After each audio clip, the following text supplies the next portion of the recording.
સુરતના લિંબાયત વિસ્તારમાં ગત મહિનામાં લગ્ન પ્રસંગમાં જૂના ઝઘડાની અદાવતમાં ફાયરિંગ કરી ભાગે છૂટેલા માથાભારે આરોપીને લિંબાયત પોલીસે મહારાષ્ટ્રના જલગાંવથી ઝડપી પાડ્યા બાદ સુરત લાવી ઘટના સ્થળે લઈ જઈ ઘટનાનું રિકન્સ્ટ્રક્શન કર્યું હતું। સુરતના લિંબાયત વિસ્તારમાં ગત 19મી ફેબ્રુઆરીના રોજ યોગેશ મારવાડીના પુત્રના લગ્ન પ્રસંગમાં રાત્રિના સમયે ફાયરિંગની ઘટના બની હતી, જેમાં જૂના ઝઘડાની અદાવતમાં અજય ઉર્ફે પિન્ટુ ગિરાસે પર માથાભારે ભાર્ગવ પાટેલે ફાયરિંગ કર્યું હતું અને ફાયરિંગ કર્યા બાદ ભાર્ગવ પાટેલ સુરતથી ભાગી છૂટ્યો હતો। તેને ઝડપી પાડવા માટે લિંબાયત પોલીસે અલગ અલગ ટીમો બનાવી તપાસ હાથ ધરી હતી। આખરે મહારાષ્ટ્રના જલગાંવ જિલ્લાના 40 ગામ ખાતેથી લિંબાયત પોલીસે માથાભારે આરોપી ભાર્ગવ પાટેલને ટેકનિકલ અને હ્યુમન સોર્સની મદદથી ઝડપી પાડ્યો હતો।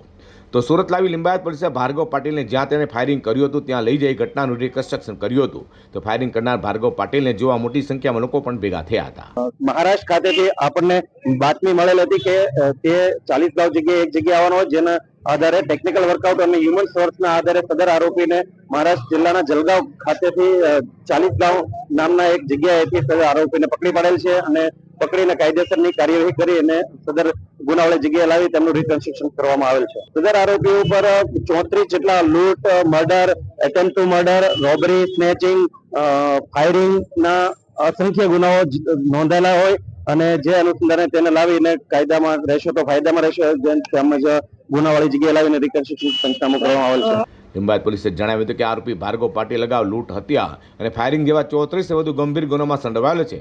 હાલ આરોપી સામે લિંબાયત પોલીસે કડક કાર્યવાહી હાથ ધરી છે।